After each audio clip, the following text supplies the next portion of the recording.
অনিয়মিত বেতন প্রদানের প্রতিবাদে কর্মবিরতি পালন করে আন্দোলন শুরু করলেন মালদা মেডিকেল কলেজ ও হাসপাতালের ট্রমা কেয়ার বিল্ডিংয়ে কর্মরত অস্থায়ী কর্মীরা। আন্দোলনকারী কর্মীদের মধ্যে রয়েছে নিরাপত্তা রক্ষা, হাউস স্টাফ সহ বিভিন্ন ক্ষেত্রে কর্মরত কর্মী।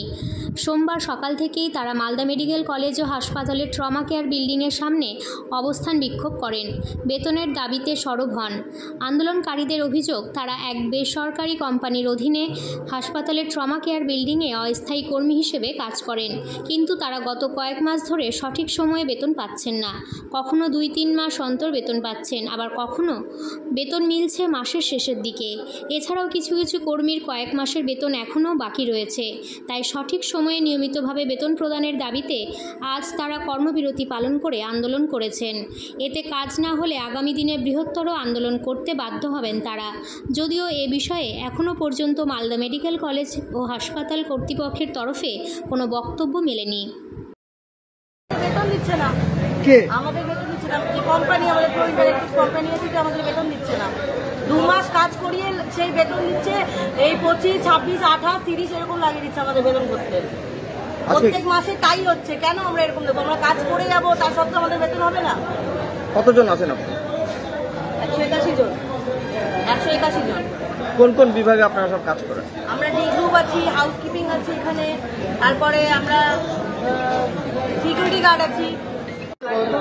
আমাদের সমস্যা হচ্ছে বেতন নিয়ে।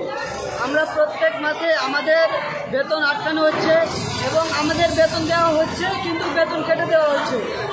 এই কথাটা আমরা যদি অথরিটিদেরকে বলা হয়েছে, আমরা এমএসবিপি স্যারকে বলেছি, প্রিন্সিপাল স্যার, অথরিটি স্যারকে বলেছি, এবার আমাদের ফ্যাসিলিটি ম্যানেজারকে বলেছি।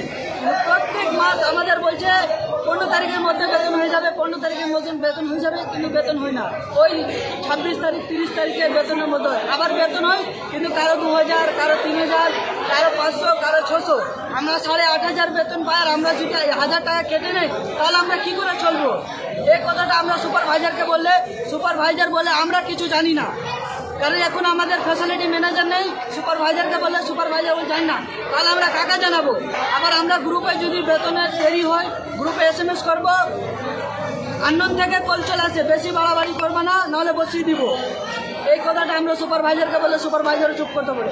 কিন্তু এখন আমরা 181 জন বসেছি ঝর্ণাতে, সুপারভাইজার একটাও সামনে নেই যে সুপারভাইজার কিছু বলে। তাহলে সুপারভাইজার মিলে আছে, আমাদের সময় থাকে না।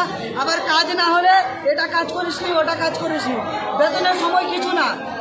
তো আমরা কর্তৃপক্ষকে জানিয়েছি, হসপিটালের কর্তৃপক্ষকে, ওরা আমাদেরকে 5 মাস ধরে বলতেই আছে যে সলিউশনটা হয়ে যাবে, কিন্তু এখন পর্যন্ত হচ্ছে না।